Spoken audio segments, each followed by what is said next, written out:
Yeah. Should be slightly. Can the people at Zoom see it? Can the people at Zoom see this, And here, see the first slide? Hopefully that's an affirmative. and Lolita says yes, Marjorie says yes, Emily says yes, Jeff says yes. Okay, very good. I got back here in just one of the nick of the moment kind of things. I had a doctor's appointment that should have been over an hour ago, but he was behind, therefore put me behind.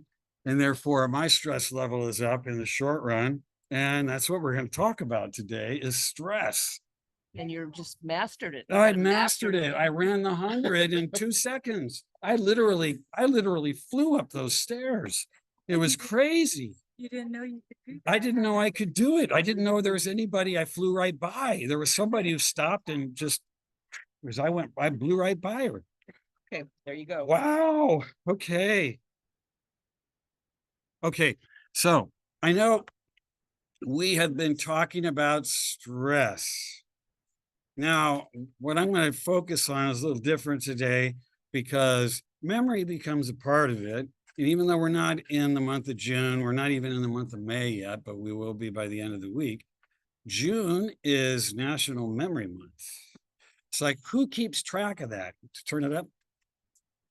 Turn it up. Can I not be heard? Can you hear me now? Hello, bring the microphone closer, I guess. All right, hopefully you can hear me. So yeah, June is National Memory Month. All right, it's memory and brain awareness. And I think mainly the brain awareness has to do with conditions like dementia.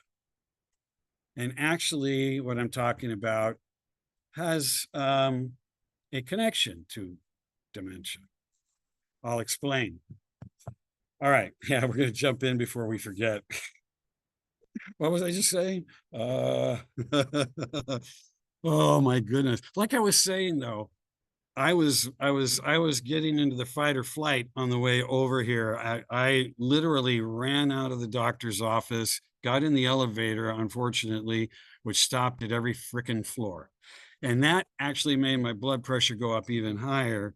And then when I got out at the bottom, I flew out and ran. I didn't run any red lights, but I ran into my car. I was afraid that I overstepped the meter. Luckily, the meter had 2 minutes left on it. Saved the day, saved by the meter. And then traffic built my stress up even more because it's like, it's not that people don't have anywhere to go, but I had somewhere I had to be in a few minutes. So, okay, fight or flight, cortisol levels up. Probably, I want to say everything was up, blood pressure, heart rate, respiration, focus, all of that. Because as you know, stress is really good in the short run because it helps you get through sometimes a life-threatening situation. At other times, it may be nerves or stress related to a paper that's due or an encounter you have to have that you don't want to have, and there's a lot of stress involved.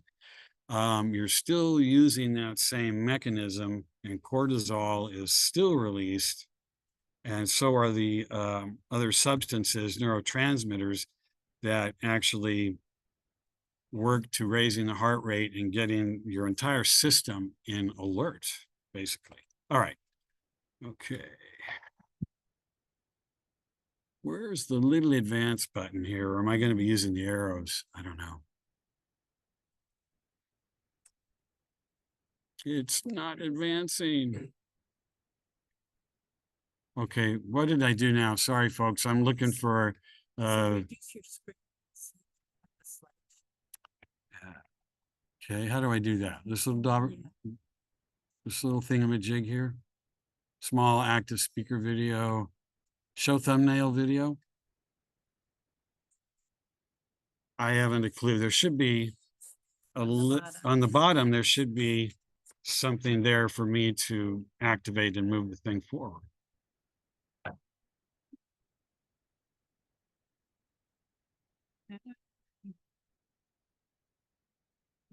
Well, we get a good look at each other this way.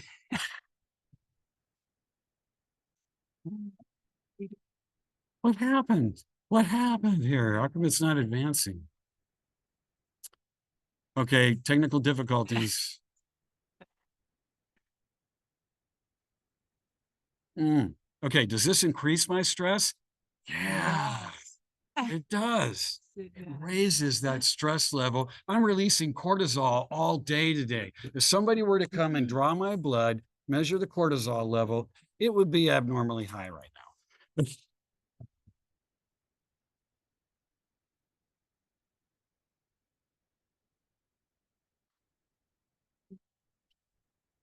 Well, you can't make it too much worse because Yeah. I haven't a clue. Linda,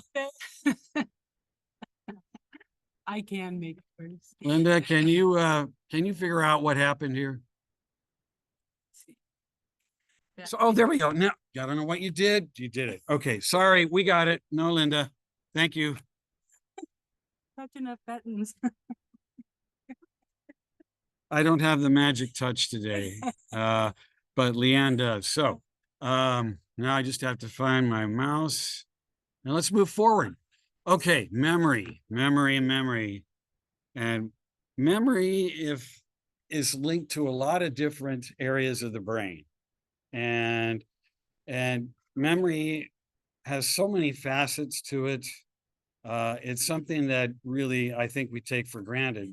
We have an encounter, maybe we memorize something, maybe we learn something, maybe we can recall, objects in the area, but memory is a lot more complicated than that.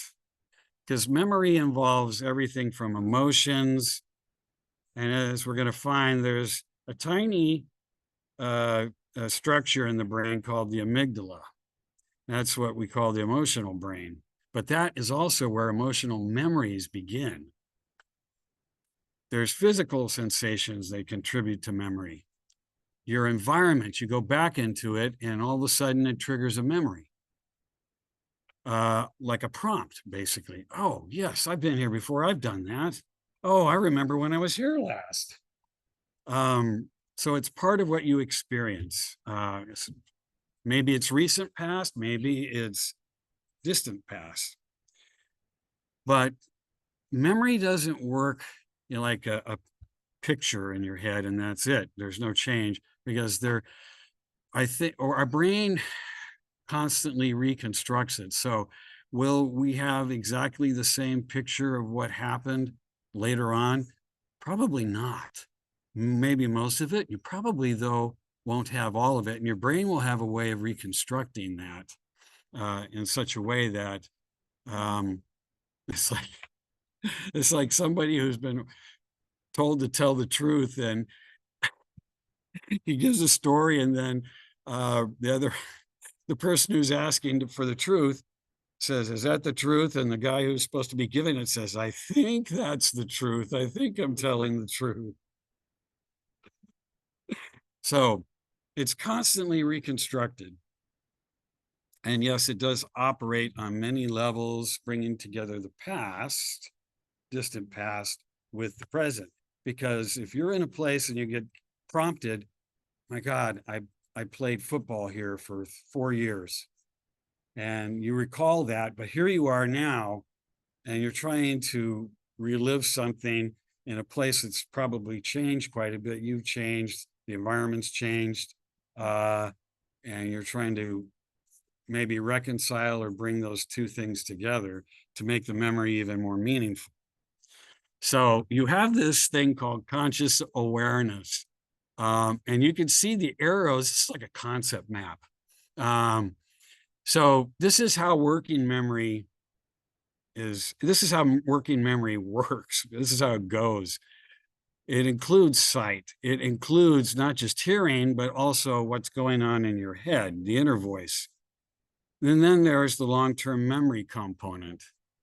There's sensory input, very big. That's how we remember maybe how something smells and that you like this a lot. It triggers a memory. And it also affects our executive decision-making in the frontal lobe, where You know, basically that's part of the brain that takes charge. Logic. You know, we're going to do this in an orderly fashion. We're going to do this, this, and this. Logic and executive decision making, orderly. In fact, that comes into play in the short run when you are stressed. But in the long run, there's a different story. Either I'm blind or I won't finish that sentence. Bear with me, I'm sorry. So there is a direction that memory goes, and sometimes it doesn't always take a straight direction. You have a memory experience, like a sensory memory experience, whether that's by touch, and think about your senses, sight, hearing, taste, all these things are involved. Maybe it's for a very short time and it gets stored temporarily. And so that short-term memory gets stored for a very brief period unless you write something down. And you write it down exactly as you want to remember it, which that also is not 100% accurate either. If you go back and read your note, that's not all of it. There has to be more to this, you know? So that presents problems too, but it's a workaround if you're prone to losing memories. And I'll talk about an individual who actually couldn't form memories for very long, only seconds to moments, seconds to minutes, and then forgot exactly where he was, what he was doing, who he met. And so this is that interchange of working memory, short-term memory, working memory. They're almost synonymous. They work with each other. Now, the transfer to long-term memory for storage is kind of an unconscious thing. I don't know if that makes sense to you, but it includes other structures of the brain, stuff you're not conscious of. Stuff you're not literally not conscious of, you know, unless you've had a brain surgery, unless you've had damage to an area of the brain, unless you have an inundation, a dousing for a long period of time of some of these stress hormones and neurotransmitters, which in the long run will damage these structures, shrink them. They'll damage the neurons within the structures themselves. And so they won't function as well. This is with chronic stress. As mentioned before, stress is good. We need it. It's absolutely necessary. And, you know, you're trying to remove yourself from danger or encounter something in a way that prepares you immediately, and all your senses are heightened because of it. Stress is good in the short run for a couple of hours, if that's what it has to be, or shorter. And then that stressor is gone. And so the system, cortisol levels should decrease.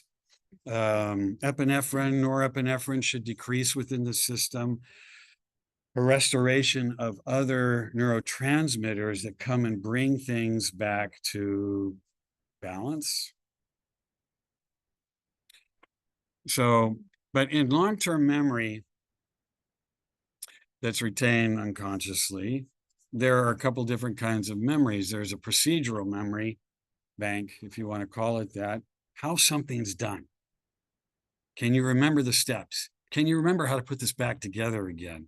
And non-procedural would be some things like, can you remember who the 20th president of the United States was? Or do you remember what was going on in 1883 that was so important? Or whatever date, you know, so not procedural, but, you know, maybe a different kind of particular memory. All right. So memories help us then to create a positive. Yes. Presence. Well, that's what reminiscence is for. And if you reminisce, memories cut both ways, though. Oh, I should qualify that. memories can be very hard on you, but in other cases, memories can actually be really good for you. So it cuts both ways. And so this is where PTSD and stress come into play. And boy, that's another animal altogether. And what happens to those individuals with PTSD and reliving something, or something else now that they're encountering that all of a sudden triggers that moment in time that caused so much stress. And their response to it is not pretty in most cases, or these individuals will shut down, run away, act out, whatever the case may be. It's not a good situation to be in for those individuals. So the brain is often referred to as a muscle. It's not an actual muscle, is it? It's an organ. No, it's not a muscle, but we do refer to it as a muscle because we use it. And like the muscles that we have here, we're using them to strengthen them. Well, if you don't use the brain, and I want to say challenge it, it's kind of like heavier weights, challenge your brain with heavier stuff. Neurons form pathways. And if you use those enough, it forms strong pathways and strong memories even. I know it sounds, the analogy to muscles is probably only goes so far, but it works in the sense that if you don't use it in many cases, you're not likely to have good, strong connections in your brain. Somebody who has sensory deprivation from a very early age, in fact, and suddenly they're discovered, found, and brought back into the world. The damage done from sensory deprivation, neglect, much of it is irreversible early on in life. So that cannot be reversed. And this is why the use of the brain and everything that goes into our growth from beginning to end is necessary to the health of your brain. And understanding the world around you, et cetera, why you feel a certain way. I know. God, I'm going to miss my N168 class. I'm going to lose it in the fall. I know this is a rabbit hole, but it was a joy to teach it with my cohort, Professor Malarkey. I had a good chunk of the course at the beginning that covered a whole lot of this. So it's kind of like this is still fresh in my memory. Further away I get from it, though, the harder it is going to be to retrieve it. Okay, let's see if I can find the arrow that goes forward here. If I can find my... is that right? Did it? I've never seen that. Yeah, I didn't. Okay, yeah, it is. Sorry about that. Okay. So if we look at the brain, short-term memory, sensory memory, just as an example, from somewhere, hearing, smelling, sight, sound kind of thing, stored quickly for 3 seconds, or at least that's where it is for 3 seconds. And then it gets transferred to short-term memory, hopefully 20 to 30 seconds. And then long-term memory, if it's stored well enough and the process goes as normal, it's not necessarily straight ahead. Sometimes there's a loop or two. But given time, enough time, it becomes fastened into our long-term memory banks. It's kind of like, wow, it's like a supercomputer. The brain's a supercomputer, It has problems just like this one. So the picture on the left has a few brain structures. The ones I'm probably going to refer to would be the prefrontal cortex. That's a little blue area in the front. And then you'll see this a long string bean shaped light blue structure called the hippocampus. That's probably the most important structure to memory. If you had to go back and look in the books, the hippocampus is the most important for formation and transfer and recall of memories. It's tiny compared to the rest of the brain structures. And then there's the amygdala. The amygdala is in charge of much of our emotional memory. And it has a strong connection with the hippocampus. Okay, so I'm going to talk about those mostly. This is not comprehensive. This is just I'm focusing on a few very important structures. Okay, here we go. I found my cursor again. So, all right. You probably can't see this little blue box, but in a nutshell, it involves several structures. That's memory goes through that, several structures in the brain, and it goes back and forth and around, which is good. I'm kind of glad we have several structures within the brain that can help us get memories, store them, and then retrieve them when we need to. So, structures involved. It makes sense to me that the cerebellum is an important structure in memory because that's where our primary visual area, no, pardon me, I'm thinking of not the cerebellum. That's the other little structure behind here. Sensory, proprioception, that kind of thing. And so you're touching. I want to say an example is working on your car. Let's say you're replacing spark plugs or some other thing in there. A lot of that is you're touching, you're feeling, proprioception, as well as eyes, you're visualizing. But it's like, oh crap, I think I need to turn this the other way. You know, instead of loosening it, and I'm tightening it. So there's a lot of procedural memory, and the cerebellum is involved with that because we're doing a lot of things with our limbs, our arms, legs, both. The hippocampus, its primary function is that it encodes new memories, episodic memories that are also what they call semantic memories. They're like personal, well, pardon me, the episodic would be more like a personal, semantic would be more like the general part of that. When it comes to forming new memories. The amygdala, I referred to that. That's a location where, that's what we call the emotional brain. And that's where emotional memories are based out of. Interestingly enough, young men tend to rely on the emotional brain for a lot longer than young women.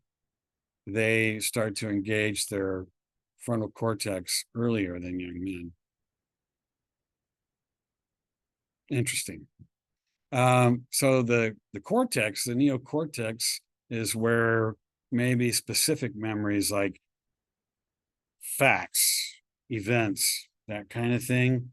Maybe it's an event in your life, or you know, on this 4th of July back in 1977, or, you know, recollection of things. This is what, you know, you recollect specific dates, years even.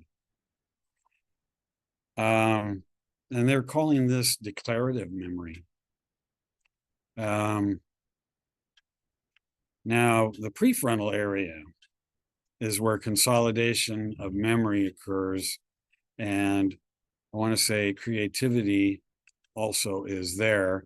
And I don't know if that kind of colors how memory is stored or treated there, but knowing that one side of the frontal lobe is imagination and thinks outside the box, the other side, logical and executive decision making.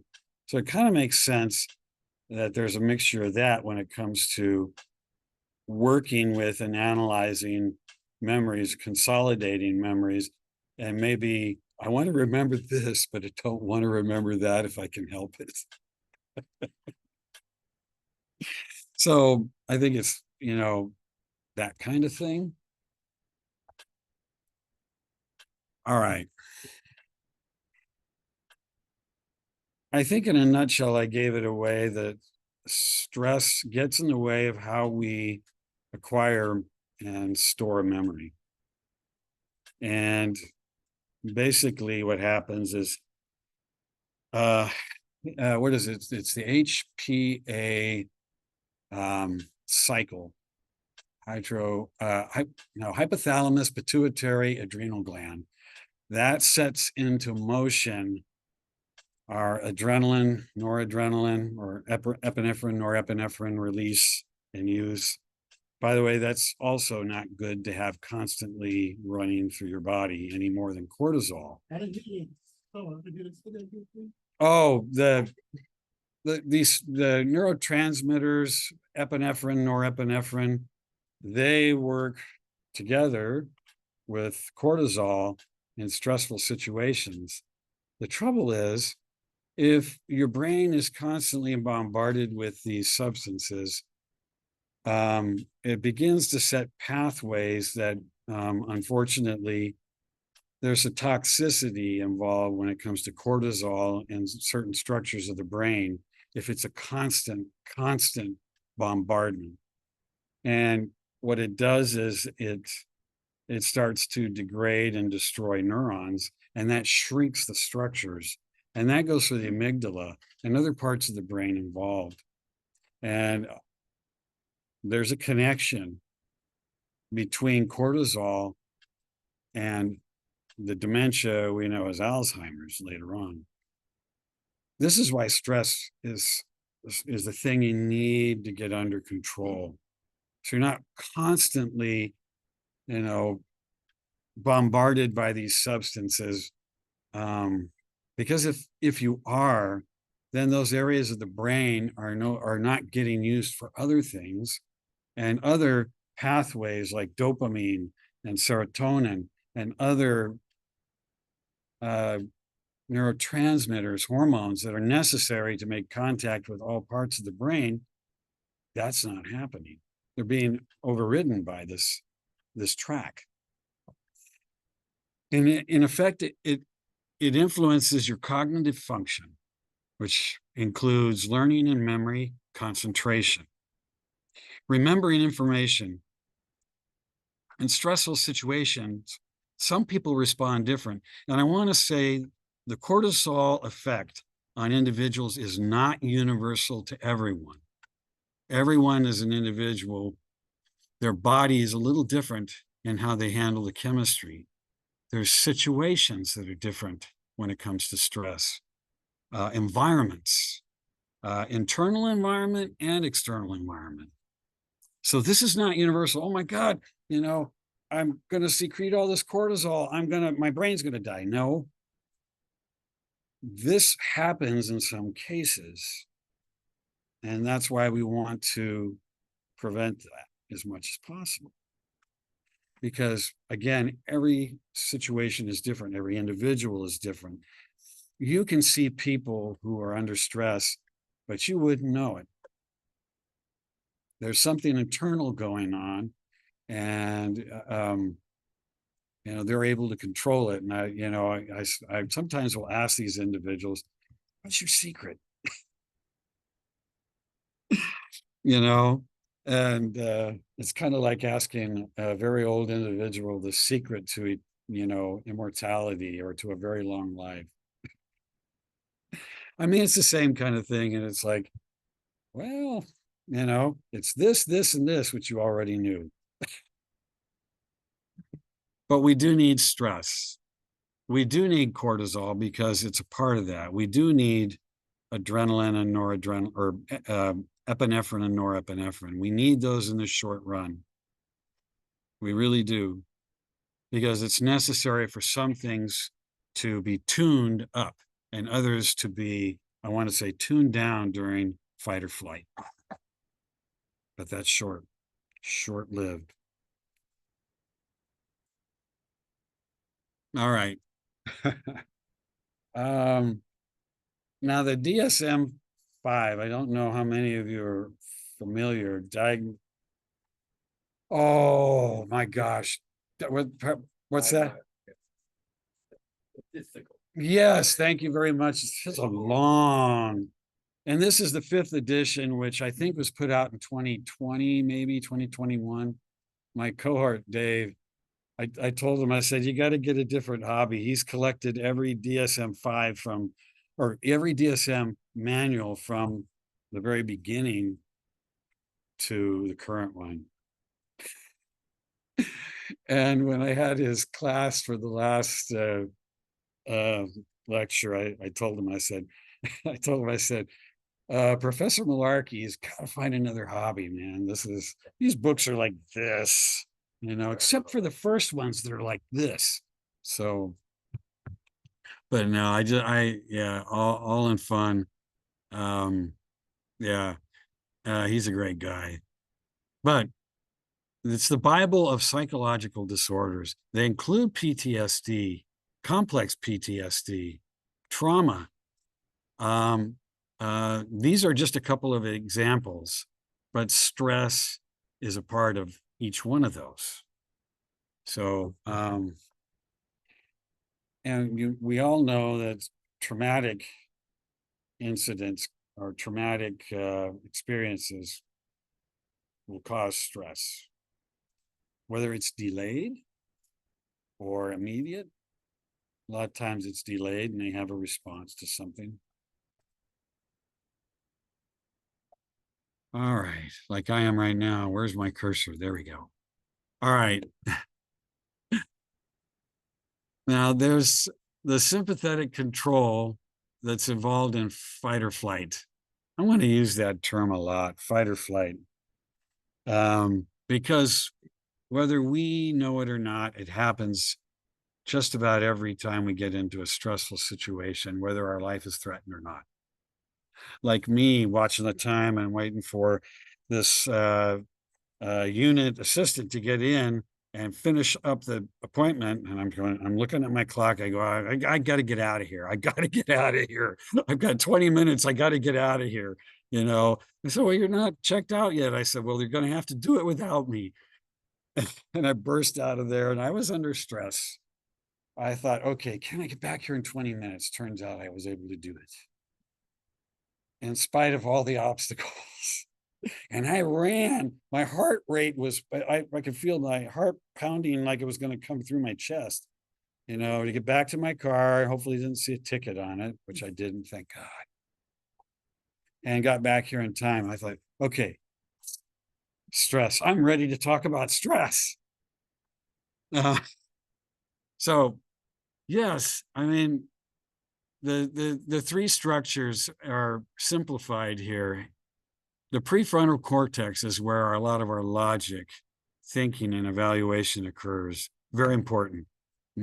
Not a good idea to cloud that with a lot of other chemicals and hormones. Amygdala, that's what turns on the fight or flight. Very important structure. Stores memories and events right away, emotional memories and events. The hippocampus will regulate, it's important for that, regulating memories and emotions. It's a big part of that. And then where do those memories go afterward? It's a big part of directing that. So yeah, I mean, it's kind of like a computer, the process of gathering data and coding that data for where it's supposed to be and go, whether it's on the hard drive, whether it's on a thumb drive, whether it's in a folder, where storage can occur. And hopefully your hard drive doesn't crash and everything has the possibility of getting lost. But now we have the cloud. So the cloud is somewhere in the ether.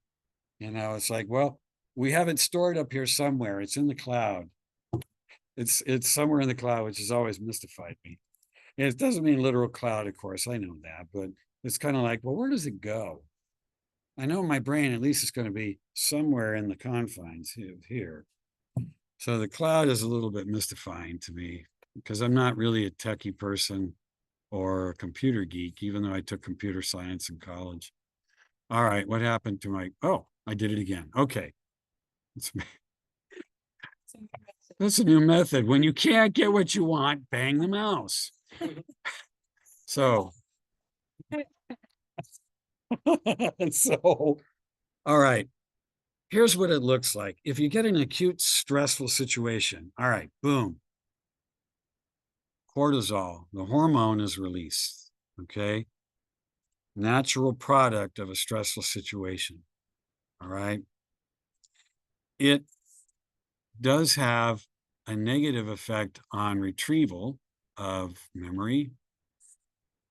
It does have a positive effect on consolidation, and that's because your executive decision makers are being brought into the picture fast. What do I do? How do I respond to this? It's like a nurse. Your patient's in a code blue situation. They stop breathing. And at that moment, you're trying to decide, okay, check a pulse, check a pulse. All right, where's the code blue button? And then yell out the door, bring the crash cart. All right. That's a stressful situation that brings, you're incorporating the frontal cortex where executive decision making occurs. Right away, what do I do? What do I recall? Consolidate. Okay, I need this. I need to do this. Flatten the bed, chest compressions. All of this comes into play. And so in the short term, that's good.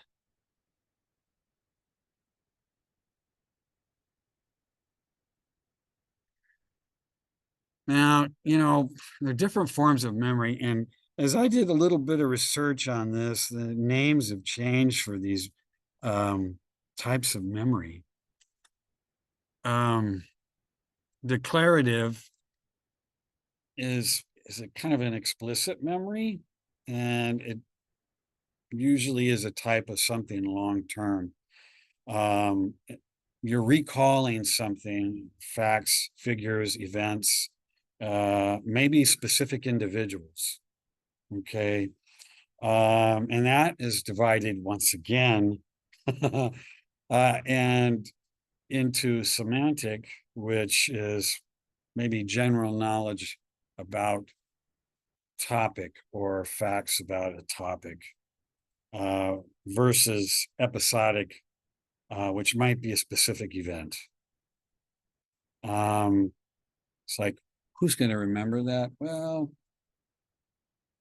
10 minutes from now, I probably couldn't tell you exactly what I'm looking at on the screen.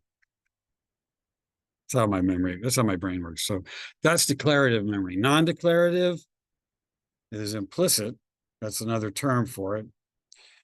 Memories that are not consciously recalled. In other words, you know what I'm talking about. You didn't think of this, you didn't mean to think of this, but a memory comes back.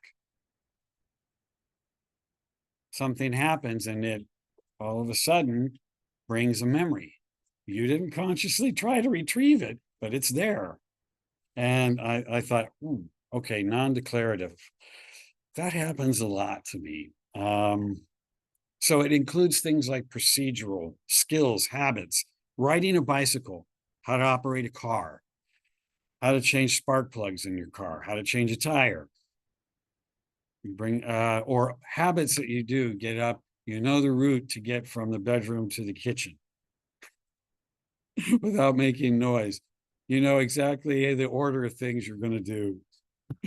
Now there's the emotional aspects of that and muscle memories.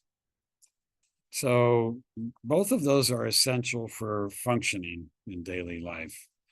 So yeah, I mean, those parts of the brain that help us remember how to do things, and what emotions are put into play based on the situation you're in. It's necessary in daily life. Otherwise, you could walk around all day with a flat affect. With no expression, that kind of thing. So we need that. It helps us to have situational awareness and recall. So here's a couple, I drew these from a couple of places on the internet. One was from Michigan State, and this other one I had to go to because I had no idea what it was. Psychologini. I thought genie. Okay, so anyway, I had never heard of that, but that's where the information on this specifically non-declarative, declarative comes from.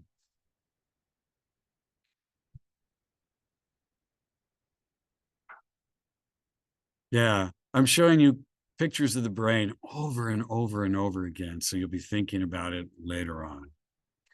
Not. So the hippocampus is bold because that is the most important structure when it comes to memory and retrieving memory. There is a young man, individual, initials HM, who had seizure disorder, and it was bad. So bad, he'd have multiple seizures a day, and it was putting his life in danger. So they did surgery.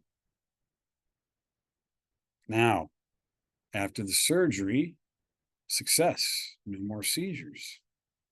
However, the downside, the trade-off to all that is he had no memories.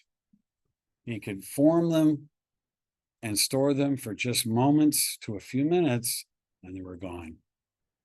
In other words, I could meet and talk to you, depart from you, 5 minutes later, come back to you, and I don't know who you are. And the difference was they removed the entire hippocampus, the entire structure from both sides of the brain, because it's kind of like a wishbone type of thing. And I thought to myself, my God, well, it stopped his seizures, but he could no longer form memories that would last longer than a few minutes.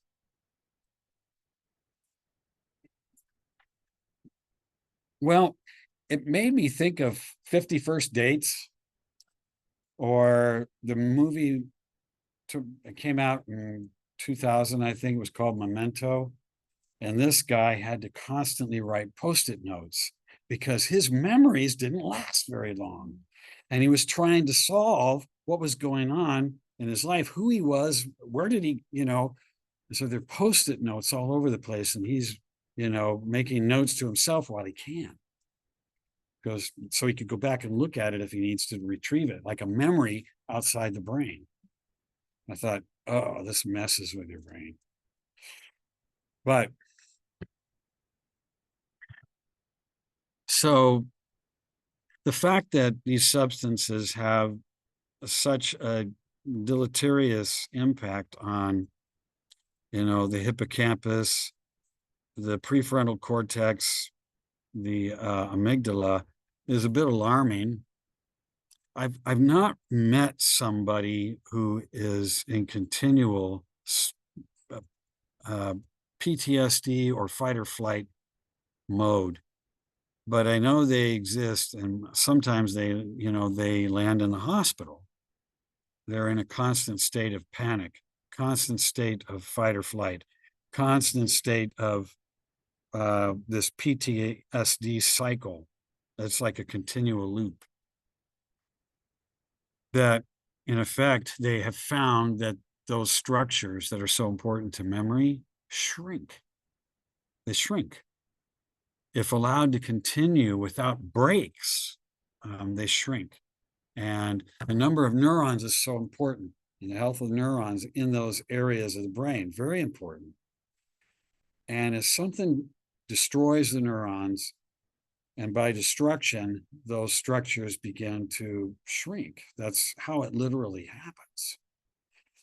And with cortisol, I found out from the literature that if I want to say a pathway or a railway or a road is set, the cortisol and those other substances will take that route.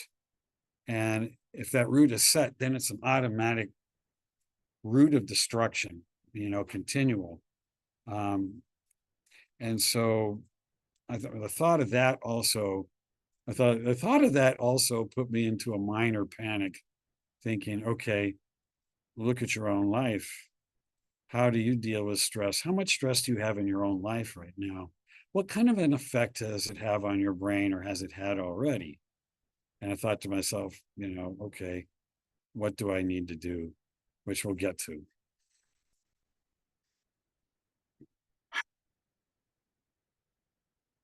So I just talked about a lot of this, including that road that's set, the hard wiring, that pretty soon, if this process is going on constantly, a hard wiring of neurons occurs. And how you handle these stress hormones and neurotransmitters is going to be set, unless you break that cycle, you break that circuit. That gets that with drug usage. Drugs have, this is something, if I had time, I would go into. Drugs have an impact. And I want to say it has a negative impact in a slightly different way, but it has a direct impact on those structures of the brain. Part of the brain gets affected. Like cocaine and all of.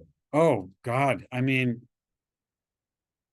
the areas of the brain, and this is basically because the brain is not, we think of it sometimes as compartmentalized, but it's not. It's connected. It's connected, and the neurons make that connection to all areas of the brain. Instead of like, this is the cerebellum, this is the parietal lobe, this is this other structure. Yeah, they're different structures, but they're connected as one by neurons and neuronal activity. It's fascinating stuff. I used to compartmentalize things, and it's not like that. It's not compartmentalized. It's separate, because communication is constantly going on. But yes, cocaine, amphetamines, heroin. In the short run, they have a negative impact. In the long run, they have a worse negative impact on the brain. The receptors that used to work normally within the brain on, certain neurons, and I want to say this is all over the brain, but where those neurons used to make contact, they can no longer make contact. And this is why someone who is in rehab for something like heroin or cocaine, you'll see a lot of them exercising. They're no longer in rehab. Maybe they're no longer in jail either, but they're no longer in a place, confined and going through rehab, but they're out on their own. And the way they deal with the cravings and the way they deal with how their brain has handled this for so long is they exercise, because exercise brings on the production of one specific hormone in general that covers a lot of the brain, and that's dopamine. And then it takes a while for those receptors to come back to life. They shut down, and they only respond to the artificial versions of what they're trying to, what they're meant for. And so for your endogenous forms of these chemicals, it takes a while for that to come back to life and become normal again.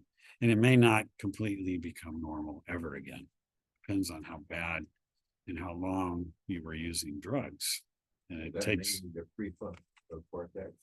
oh, it's going to affect decision making, and it could have a long-term effect on that area.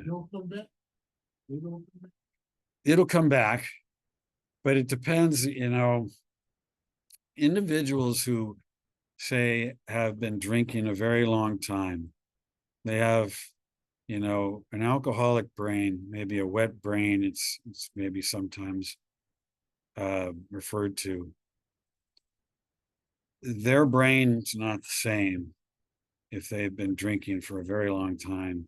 And we have patients in the hospital who, because of alcohol and use of other drugs for a long time, the brain damage is severe. And marijuana, you know, we do, yeah, and we do have receptors in the brain for marijuana, interestingly enough. They're cannabinoid receptors. Yeah, marijuana is, yeah, it's not as benign as maybe they want you to think it is, but it has other uses, and it's a shame that it has a federal mandate against it. So it's not studied for possible uses because there are dozens of cannabinoids within the THC or within THC is just one of them, but within marijuana itself that could be studied and used productively versus, you know, you're getting the good and the bad together if you're smoking it or consuming it, you know, orally. You might be getting the good and the bad together. But we do have brain receptors for those too. It's funny, you know, years and years and years ago, we didn't know as much about that as we do now. So we've come a long way. Oh, sorry. All right. We have two different brains. We have the normal brain on the left. We have the HM's brain on the right. Now, if you notice, he's missing a good portion of his brain around his brain stem and structures around that. That's because his hippocampus, and I imagine they couldn't remove that delicately alone. So structures around it perhaps were also removed during the surgical procedure. They call it a hippocampectomy, and sometimes they'll take the amygdala with it. And I think in this case, they took the amygdala as well as the hippocampus. Boy, that's a long name. I can't even pronounce what they call that. But then his recall was horrible, but he wasn't seizing anymore. That was a trade-off. It's kind of like the upside and the downside to something. The good in this is that I'll no longer be plagued by continuous, unremitting, just, you know, 15 seizures a day, 12 seizures a day, 5 seizures a day, then back up to 15 continually. And then in the end, seizures would have caused extensive brain damage if it hadn't already. Back in those days, you know, we didn't have all the tools we have today of the same drugs. They were probably using drugs like phenobarbital. And we used that for a while at the beginning of my nursing career. And they don't use phenobarbital very often anymore unless they're trying to put somebody into a coma, somebody who suffers from seizures. So that's, you know, in any case, interesting. I thought this case would give you an idea of, you know, what happens when those very important structures are removed. And in that sense, it's, well, are they severely damaged? Well, they're beyond that. They're gone. You don't have any part of it anymore. So, oh, there we go. Oh, all I had to do was touch the screen. For crying out, what the heck? Okay, anyway. And some of this is reiterating what the last two lectures on stress and what it does to the body. You've heard it before, you know. So here I am. I'm going to mention it again. There is a way to stop, or to, if not completely stop, you can reduce your stress response to a more manageable level. No, that's probably not the right wording for it, but you're able to manage it much better, and you're over it in a reasonable amount of time, and you're not going right back into that cycle of stress again. So that would include identifying what is it within you and around you that might prompt, trigger, bring on stress. And then once you identify it, you want to find a way to eliminate or minimize these factors, whatever they are. Controlling panic attack. You know, to share something a little bit about panic.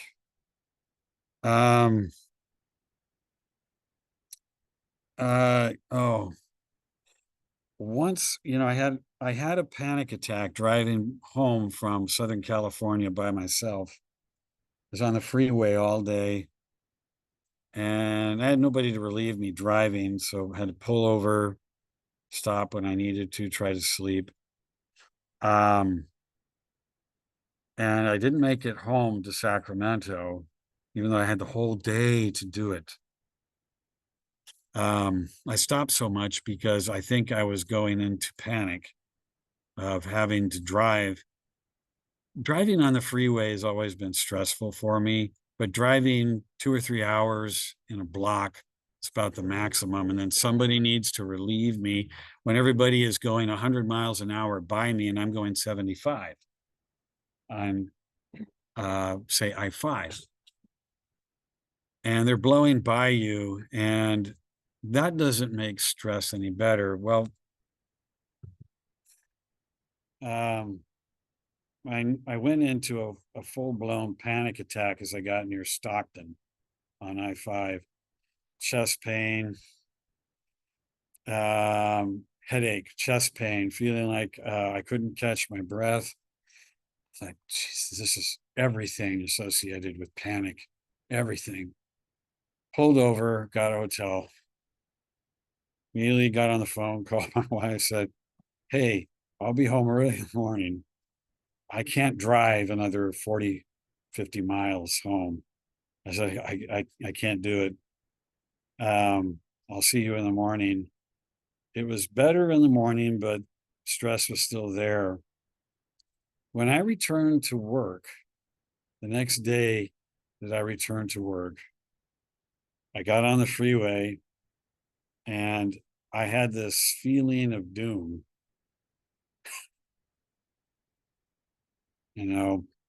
Though I think freeway driving at that point, driving alone by myself on a long stretch of freeway, I got, what is that, agoraphobia? You have a long stretch of freeway, maybe there are cars, maybe there aren't any cars. You got hills on all area around you, and everything else is desert or flat. And here you are driving on a straightaway through all of that. You feel very tiny. It's like, I feel like I'm going to drive right off the road into the ditch or something. You're just like, and so, yeah, I pulled over. I called my work. I said, I'm not going to make it in. And they said, why? I said, because I had a full-blown panic attack on the way in here.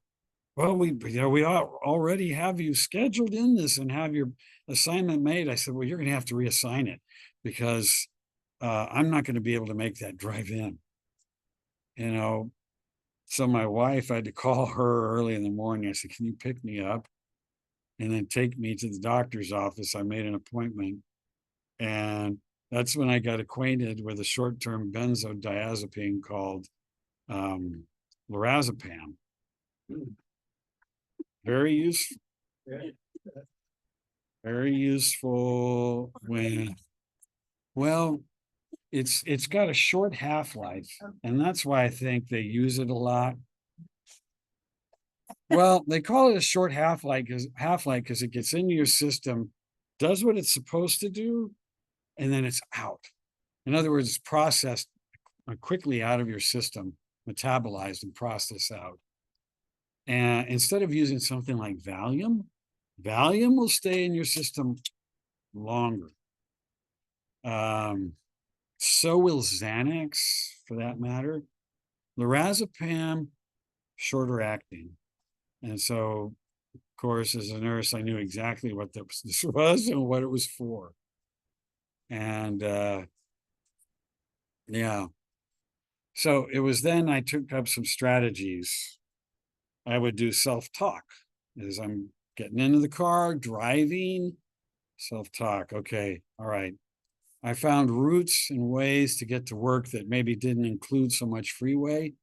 And then I desensitized myself to the panic by driving short stretches of the freeway and getting off. And then lengthening that as time went on. I was telling this to Leanne too. Driving can be anxiety producing sometimes. So I said, I got to get back on the freeway. I got to get back on the freeway. Do it in short bursts, short stretches. Desensitize yourself, get used to it, get used to it, get longer, get used to it, get used to it, get used to it, longer stretches. And then self-talk. And that worked well for me. It still does when I feel like, oh my God, I am stuck in traffic and we cannot move. And now I'm claustrophobic. I can't move this way, that way. I can't move backward or forward. I'm at the mercy of the cars ahead of me and the ones on the right or left who are trying to blend. These are thoughts that go through my brain. So find some way to deal with it, control it. You may not be able to get rid of it, but maybe you can control it. Lifestyle modifications, of course, we know those. Carrie and Sharon mentioned those both. Your stress levels. Don't start stress level. Exercise. How often are you doing it? How is your diet impacting stress? Do you eat a diet that promotes inflammation, or do you eat a diet that is anti-inflammatory? How do you sleep? What do you do? What are your sleep habits? How do you get ready to go to sleep? How do you get yourself into the sleep zone? What do you do to improve that? And so there are ways.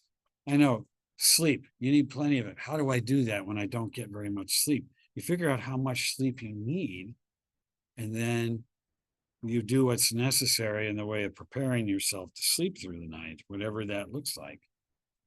Maybe you need some chemical help with that, but maybe not so. Maybe you have other methods, meditation, which is like look into relaxation techniques, Tai Chi, meditation, yoga, Qigong, any of these things. Getting yourself into, mindfulness and visualization, like Sharon did, putting yourself in that spot where, you're visualizing something, maybe you're saying, maybe it's a mantra, maybe it's something you're trying to get your brain and your mind and body to grab a hold of. I pray for other people. Yeah, I do too. Other people, for myself also. Yeah. Heaven knows I need a lot of that. I seek support. Yes.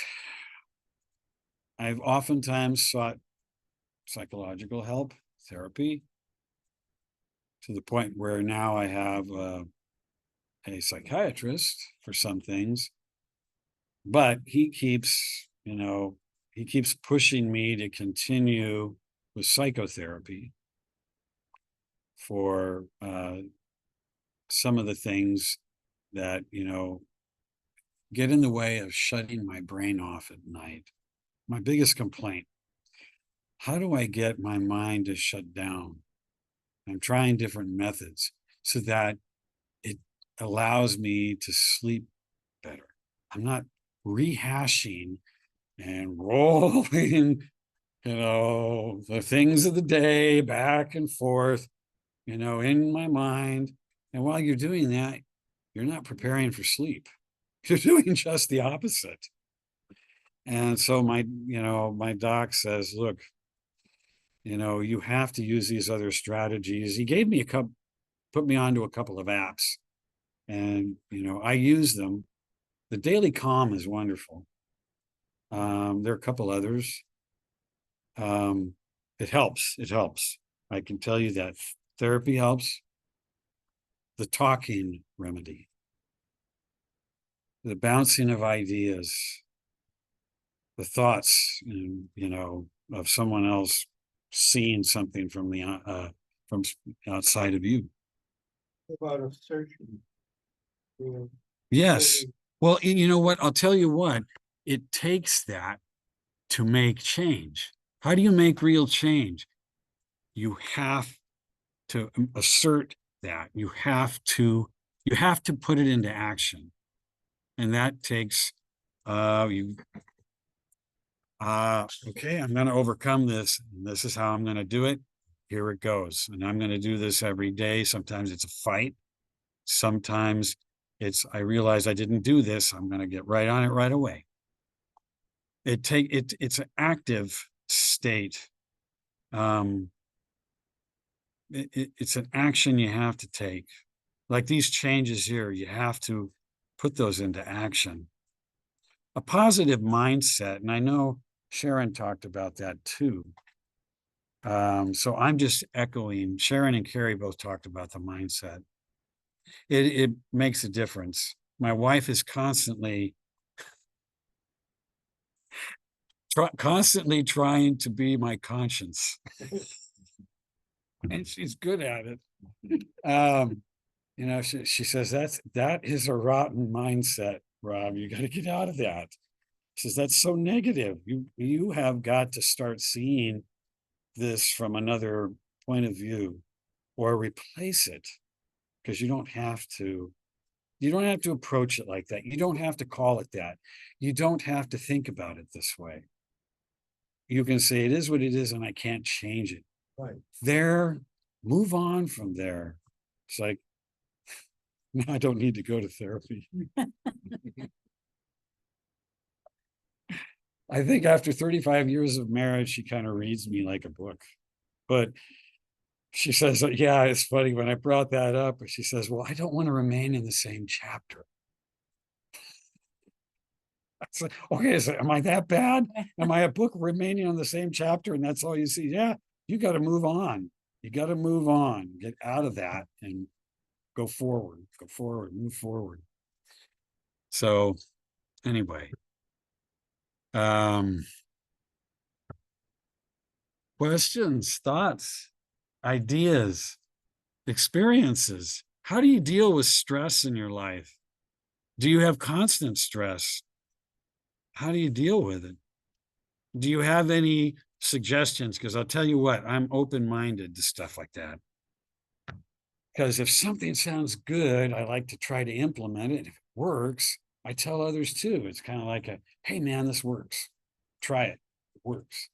So in the wild, when an animal faces a flight or fight circumstance, and then the circumstance is over, you'll see the animal do a full body shake and release, and get You know rid of- what?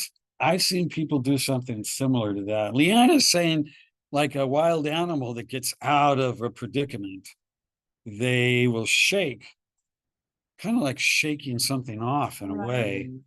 And I've seen people do it in another way, but they'll make a sound and they go, whoa, and it's like, oh, okay, that's over and done with. And you got the Behind me negative is, yes, and all the negative energy from that out of you. Yeah, so I want to see y'all stand up. There's a shirt with a guy, a mouth that's just screaming out loud. I have this because my daughter got it for me when she was in Santa Cruz. She said, Dad, does this fit? How do you like that one? It's a picture of a very large mouth with teeth and he's yelling. It's a big mouth and it's yelling. And I'm thinking, well, some days I feel like going outside and screaming at the top of my lungs as a way of getting rid of some of this. All right, okay, negative energy. And all right, I had to do that and I could come back and I can focus. After I, screamed and pounded the pavement with my feet for a couple of minutes, you know? I know it sounds completely ridiculous, like something out of Me, Myself, and Irene or something like that. But yeah, you know. Yeah, I've done that a couple times. I try to look to see if there's anyone around. Yeah, it's something you don't maybe want to be caught doing unless you're amongst friends. I had a brother-in-law that used to be a truck drive across. And he said he would get so tired and sleepy. And he had so much on his mind. He would get out of the truck, find a nice area where he could just get out and scream to the top of his voice. Yes. So what's being described, Nick is describing your brother, right? This is your brother. Brother-in-law. Okay, he's a truck driver. Every now and again, he's got to get off the road and he's got to climb out of the truck, and then he has to release what I also think is a primal scream and get it out. And then, you know, do what he needs to do. Maybe it's rest, maybe it's take a break, maybe it's whatever he needs to do at that point. Yes. Yes. Right, right. You know, falling asleep at the wheel has scared the heck out of me so many times. You know, and oh, you know, this is why too I focus a lot on sleep. I need to get better sleep. And I need to deal with this mind where I can't shut it off at night. That's literally true. I told Dr. Porter, I said, to your answer to your question about whether or not I am able to relax my mind enough, I'm working on it. It's not quite there. Every time I see him, it's the same question. So he's trying to hold me accountable. What are you doing? What are you actively doing? How do you prepare yourself for sleep? If you go and you get on your computer or your cell phone, or if you decide you're going to read a long book or something like that, and you got really bright lights, you got to rethink your strategy some. I said, yeah, all of that's true. I'm guilty. So, you know, maybe it's a process of just rethinking what you're doing or your approach. But this, I identify with this subject and topic. And when stress was brought up and how to deal with it, I thought, I know this affects memory. I was teaching it downstairs and I was trying to recall a specific set of slides that dealt with stress and fight or flight and memory. I thought, no, I'm going to look at this afresh. I'm not going to pull PowerPoint slides from that lecture.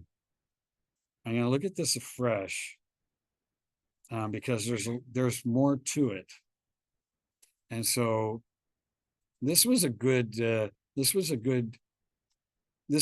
topic, a good subject. I'm glad that I could tag on with Carrie and Sharon on this in a different way. So anybody out in Zoom land? Did any of this resonate? Sorry, You're Leanna. fine. No, you're fine. Almost rolled over your foot. No, high five coming. Stress. Any thoughts? Any thoughts out there in Zoom land? Anything come to mind? Strategies? We're all open to strategies. Anything come to mind? Okay. Or are we good? Are we good? If we're good, we'll go ahead and end this PowerPoint. I constantly stress and like learning more about it. I've been trying to walk more and having mindfulness. Very nice. Okay, and that is oh, that's Emily. Thank you, Emily. Emily Hale to everybody. I think that's you know what? Walking is a pretty darn good stress reliever. That's right. Yeah, if your feet don't hurt, yes. And again, it's I sometimes I do it to get out with I gotta get out of the house. I gotta get out of the situation, be with my thoughts. Sometimes that's not good, but walking and simply clearing my mind. So, yeah. Absolutely, absolutely. Very good. Thank you, Emily. I appreciate that response. Okay, so if no other responses, we'll go ahead and end this meeting. Thanks for coming, folks. Thanks everyone out here too. Appreciate that. Glad you got